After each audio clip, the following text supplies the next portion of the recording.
The first episode of Not for Broadcast, a video simulation of the evening news director, came out in early 2020. The road to the full-fledged release of the game stretched for 2 years.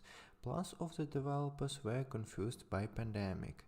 Filming with live actors, of which Not for Broadcast consists almost entirely, had to temporarily suspend and look for alternative ways. But that's how the idea of doing an entire episode about lockdown and fitting it into the overall plot came about.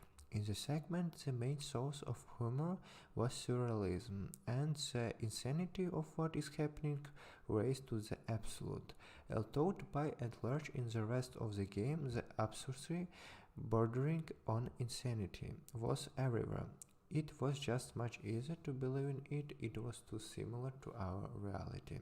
It's 1984. The setting is fictional country, clearly referring to the UK. We will play as Alex Winston, a janitor at the TV studio, which suddenly for himself sits at the control console and become a news program director. Both the years the game began as the protagonist's last name hint boldly at the George Orwell novel and set the stage for a better representation of events that follow. Once a day, Not for Broadcast protagonist tries on his new profession. An election takes place in the country and the Progress Party wins, promising to beat crime and poverty. All this need it take to take money from the rich and distribute it to the needy. A solid plan, no doubt about it. Pretty soon Progress has an apartment in the form of the outbreak moment. Protests erupt in the streets and the masked leader of the movement tries to get through to the people on TV. And it's up to us to decide who to put in a favorable light in this struggle.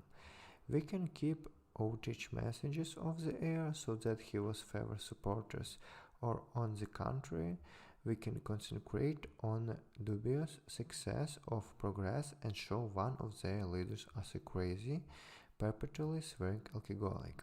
All in all the great power of editing and television presentation is in our hands.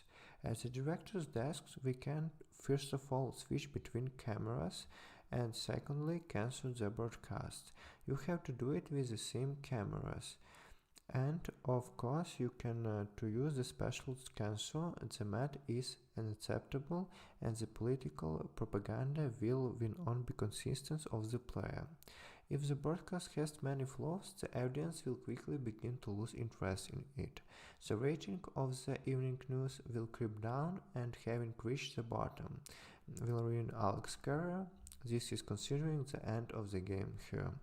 To avoid this, you still have to watch for interference in a special mini-game. Rhythmically mute musical numbers, issue the reaction to the audience, to the speakers and turn on time commercials. The further the events develop, the more mechanics appears in the game and it becomes more difficult to see that there are no problems on the air. It is clear that the developers try to introduce new gameplay elements gradually and change the conditions, so that the player doesn't get bored and is always in easy tension. However, those who just want to enjoy the story too have not forgotten. Not for Broadcast has a story mode, where you do not have to be distracted by mini games. Not for Broadcast is an FMV game that is except for the director's console interface and Alex's family history. Everything in it consists of pre-recorded clips that can change depending on the player's actions. And there's so much footage in Not for Broadcast that even made the Genius Book of World Records as the game with the longest total duration of video with live actors. Nearly 14 hours of pure footage is no joke, considering that the last winner only had about 7 hours. That's why Not for Broadcast weighed a lot for an indie. I have about 50 gigabytes of it on my hard drive. Lively actors breathed the feeling of really into the game. If there were 3D models in their place, the story would probably be perceived quite differently. Both the main characters News anchors and mainstream politicians and the opposition characters, advertisers, celebrity guests, and ordinary people who accidentally or intentionally get in the frame play out to the best of their ability. Is the case when it's better to see one than to read 100 times in a review. Their facial expression and gestures add nuance to the characters, allow us to better understand their characters, and give us room to think about who is worth empathizing with and who is not. As I reviewed the first episode, I lamented that Alex Winston's influence on people's mind and hearts was never really felt. And no wonder that was just the beginning of the game. The real choice and their consequences begin to be felt later in the story, depending on what you show in evening news and what you empathize. The audience attitudes towards the two main political forces, progress and outbreak changes. Their position in the war change accordingly.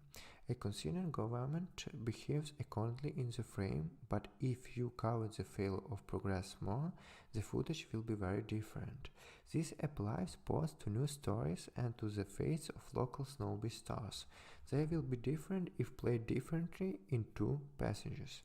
If a production is distorted by the wrong sound effects while it's airing, say not laughing at jokes and clapping when illogically you should be hooting, that will have consequences too. The actors will get upset and forget their words, and the director will be furious and give a performance in the studio, addressing directly the person at the console, the player. The scale and variability of the game can also be judged by the fact that it has as many as 40 endings, which are made up of how we act and who we sympathize with through the passage. In addition, our reaction to individual plot events also has a big impact. It's a very good approach that I just can't help but notice. I also like to especially highlight moments that have changed since the release of the first episode. I think they perfectly illustrate what a great job the authors done on the game in addition to adding new content. I will start with the little thing. For a well-attended airtime, as before, is to a financial reward. Only now it's not money that can be spent on trinkets to decorate the studio, but a separate column, the current state of the protagonist. Trinkets, however, have not disappeared and turned into rewards for tests. The game imported and such mode, especially for fans of completions. In the menu for viewing recording of broadcast appearance rewind, a very useful thing for those who want to get into the story as much as possible. The news anchors and their guests often say things they are not intended for the viewers' ears. The only way to see these moments and not to lose rating by airing such backstage in just to avoid the footage. But still, the most important innovation is the appearance of the Russian voice-over. With all extra activities, the game regularly throws up. It was pretty hard to keep track of the subtitles. Now, however, concentrating on the challenge and following the story is no longer as cumbersome. True, the subtitles don't always match the voice-over, and sometimes it happens that the characters swear in their voices. But you don't have to write this first word down for some reason. It's not highlighted in red on the audio track, it's better for us. In a stream of often monotonous games, there are always original and unique projects, often made by small teams. Not for Broadcast is just one of these projects. This game is the depth of the British indie studio Nerd Games, and it comes out very quotable and worthy of attention. It is both funny and sad, touching and scary, absurd and very similar to our reality. The player here is not just a bystander, a lot really depends on his decision, what to put on the air, from the face of individuals to political order of the entry country. You have to admit, it's nice when your choice affects at least something. Thank you for watching. Please don't forget to subscribe.